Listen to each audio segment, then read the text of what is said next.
Tratado de Psicologia Revolucionária. Samael Aun Weor. Capítulo 29. A decapitação. À medida que alguém trabalha sobre si mesmo, vai compreendendo cada vez mais e mais a necessidade de eliminar radicalmente de sua natureza interior tudo isto que nos faz tão abomináveis.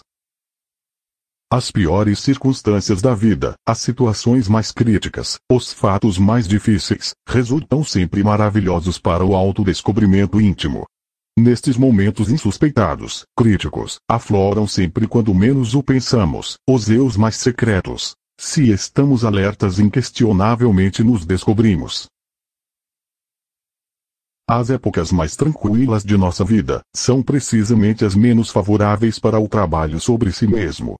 Existem momentos na vida demasiado complicados em que a pessoa tem marcada a tendência de identificar-se facilmente com os sucessos e a esquecer-se completamente de si mesmo. Nestes instantes, se faz bobagens que a nada conduzem. Se estivesse alerta, se nestes momentos em vez de perder a cabeça, se recordasse de si mesmo, descobriria com assombro certos eus os quais jamais teve nem a mais mínima suspeita de sua possível existência. O sentido da auto-observação íntima se encontra atrofiado em todo ser humano, trabalhando seriamente, auto-observando-se de momento em momento. Tal sentido se desenvolverá de forma progressiva. À medida que o sentido da auto-observação prossiga seu desenvolvimento, mediante seu uso contínuo, iremos nos fazendo cada vez mais capazes de perceber de forma direta aqueles eus sobre os quais jamais tivéramos dado algum relacionado com sua existência. Ante o sentido da auto-observação íntima de cada um dos eus que em nosso interior habitam, estes assumem realmente esta ou aquela figura, secretamente, a fim com o defeito personificado pelo mesmo. Indubitavelmente a imagem de cada um destes eus tem certo sabor psicológico inconfundível, mediante o qual aprendemos, capturamos, aprisionamos, instintivamente sua natureza íntima, e o defeito que o caracteriza. No princípio o esoterista não sabe por onde começar, ante a necessidade de trabalhar sobre si mesmo, porém se encontra desorientado. Aproveitando os momentos críticos, as situações mais desagradáveis, os instantes mais adversos, se estamos alertas, descobrimos nossos defeitos que sobressaem, os eus que devemos desintegrar urgentemente. Às vezes se pode começar pela ira, ou pelo amor próprio, ou pelo infeliz seguido da luxúria, etc, etc, etc. É necessário tomar nota sobre todos os nossos estados psicológicos diários, se é que de verdade queremos uma mudança definitiva. Antes de deitar-nos é conveniente que examinemos os fatos ocorridos no dia, as situações embaraçosas, a risada estrondosa de Aristófanes e o sorriso sutil de Sócrates. Pode que hajamos ferido alguém com uma risada, pode que hajamos enfermado alguém com um sorriso ou com um olhar fora de lugar. Recordemos que em esoterismo puro, bom é tudo que está em seu lugar, mal é tudo que está fora de lugar. A água em seu lugar é boa, porém se está inundando a casa, estaria fora de lugar, causaria danos, seria mal ou prejudicial. O fogo cozinha e dentro de seu lugar, além de ser útil é bom. Fora de seu lugar, queimando os móveis da sala, seria mau e prejudicial. Qualquer virtude, por santa que seja, em seu lugar é boa, fora de lugar é má e prejudicial. Com as virtudes podemos até prejudicar os outros. É indispensável colocar as virtudes em seu lugar que correspondem. O que diria de um sacerdote que estivesse predicando a palavra do Senhor, dentro de um prostíbulo? O que diria de um homem manso e tolerante que estivesse bendizendo uma quadrilha de assaltantes que tentassem violentar sua mulher e filhas? O que diria desta classe de tolerância, levada ao excesso? O que pensais sobre a atitude caritativa de um homem que em vez de levar comida para casa, repartisse o dinheiro entre mendicantes do vício? O que opinaria sobre um homem serviçal que em um instante dado, emprestasse um punhal a um assassino? Recordai, querido leitor, que entre as cadências do verso também se esconde o delito. Há muita virtude nos malvados e há muita maldade nos virtuosos. Ainda que pareça inacreditável, entre o mesmo perfume da oração também se esconde o delito.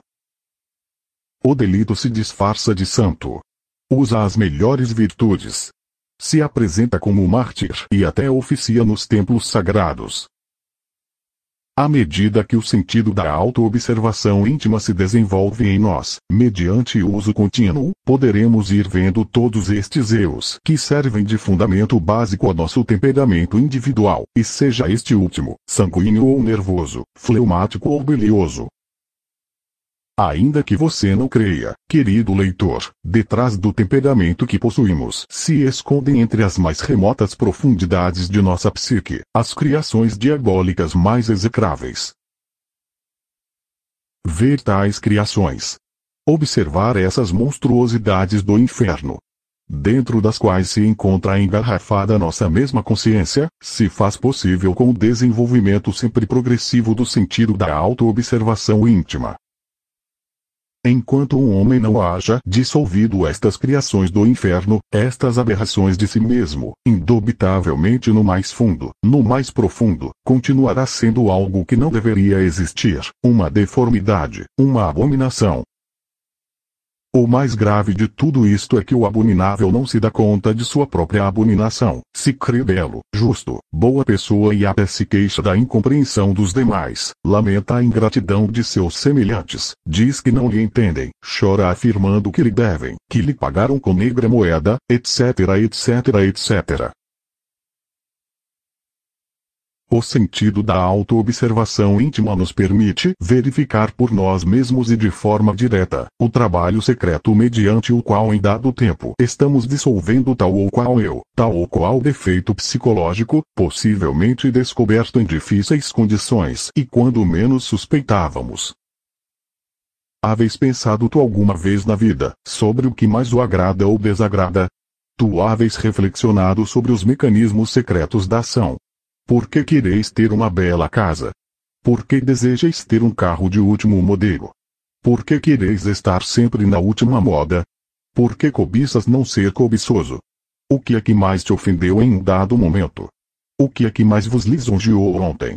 Por que te sentiste superior a fulano ou fulana de tal, em determinado instante?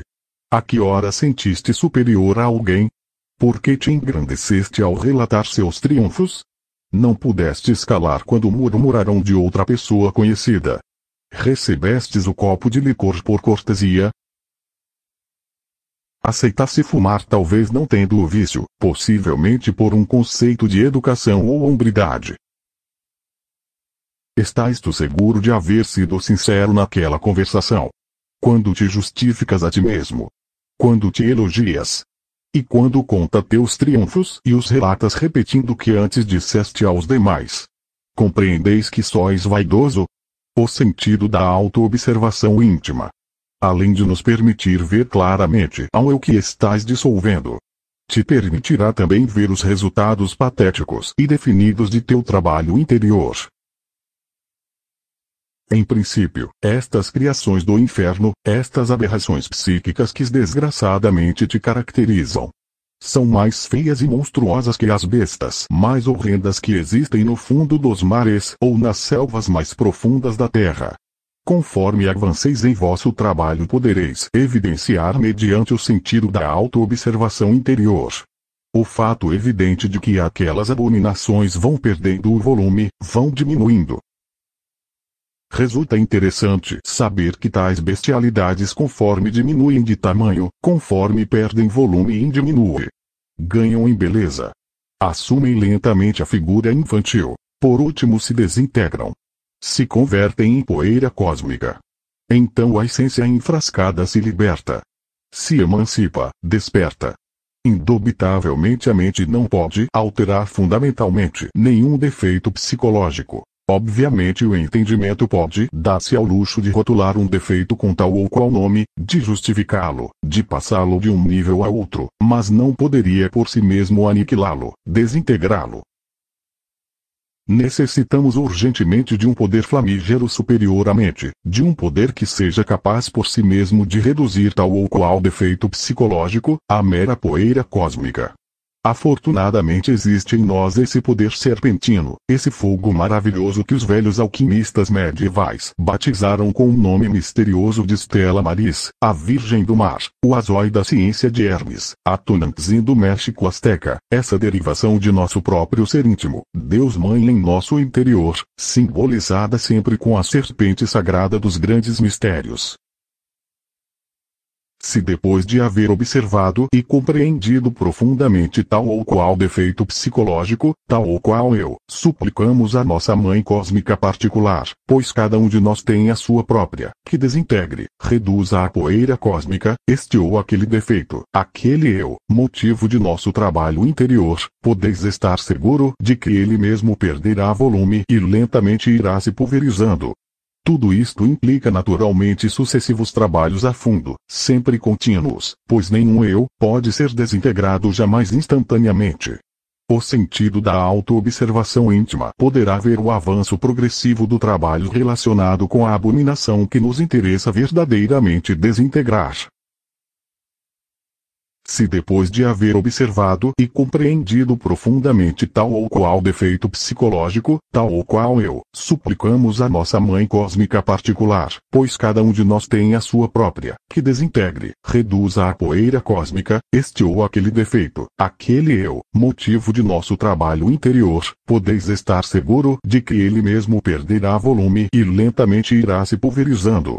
Tudo isto implica naturalmente sucessivos trabalhos a fundo, sempre contínuos, pois nenhum eu pode ser desintegrado jamais instantaneamente. O sentido da auto-observação íntima poderá ver o avanço progressivo do trabalho relacionado com a abominação que nos interessa verdadeiramente desintegrar. Stella Maris, ainda que pareça incrível, é a assinatura astral da potência sexual humana. Obviamente Stella Maris tem o poder efetivo para desintegrar as aberrações que em nosso interior psicológico carregamos. A decapitação de João Batista é algo que nos convida à reflexão. Não poderia ser possível nenhuma mudança psicológica radical, se antes não passássemos pela decapitação. Nosso próprio ser derivado, Tonantzin, Stella Maris como potência elétrica desconhecida para a humanidade inteira e que se encontra latente no fundo de nossa psique, ostensivamente goza do poder que lhe permite decapitar a qualquer eu antes da desintegração final. Stella Maris é esse fogo filosofal que se encontra latente em toda a matéria orgânica e inorgânica. Os impulsos psicológicos podem provocar a ação intensiva de tal fogo e então a decapitação se faz possível. Alguns eus podem ser decapitados no começo do trabalho psicológico, outros no meio e os últimos ao final. Stella Maris como potência ígnea sexual, tem consciência plena do trabalho a realizar e realiza a decapitação no momento oportuno, no instante adequado. Enquanto não se haja produzido a desintegração de todas estas abominações psicológicas, de todas estas lascívias, de todas estas maldições, roubo, inveja, adultério secreto ou manifesto, ambição de dinheiro ou poderes psíquicos, etc., ainda quando nos creíamos pessoas honráveis, cumpridoras da palavra, sinceras, corteses, caritativas, interiormente belas, etc., obviamente não passaremos a ser mais que sepulcros branqueados, formosos por fora, mas por dentro cheios de asquerosa podridão. A erudição livresca, a pseudo-sapiência, a informação completa sobre as sagradas escrituras, já sejam estas do Oriente ou Ocidente, do Norte ou do Sul, o pseudo-ocultismo, o pseudo-esoterismo, a absoluta segurança de estar bem documentados, o sectarismo intransigente com pleno convencimento, etc., de nada servem, porque em realidade só existe no fundo disto que ignoramos, criações do inferno, maldições, monstruosidades que se escondem por detrás da bonita face, do rosto venerável, baixo roupagem santíssima de líder sagrado, etc. Temos que ser sinceros consigo mesmo, perguntar o que é que queremos, se viemos ao ensinamento gnóstico por mera curiosidade, se de verdade não é passar pela decapitação que estamos desejando, então estamos enganando a nós mesmos, estamos defendendo nossa própria podridão, estamos procedendo hipocritamente. Nas escolas mais veneráveis de sapiência esotérica e de ocultismo, existem muitos equivocados sinceros que de verdade querem autorrealizar-se, porém que não estão dedicados à desintegração de suas abominações interiores. São muitas as pessoas que supõem que mediante as boas intenções é possível chegar à santificação. Obviamente, enquanto não se trabalhe com intensidade sobre esses eus que em nosso interior carregamos, eles continuarão existindo, sob o fundo de um olhar piedoso e de uma boa conduta. Chegou a hora de saber que somos uns malvados disfarçados com a túnica da santidade, ovelhas com pele de lobo, canibais vestidos com traje de cavaleiro, verdugos escondidos atrás do signo sagrado da cruz, etc.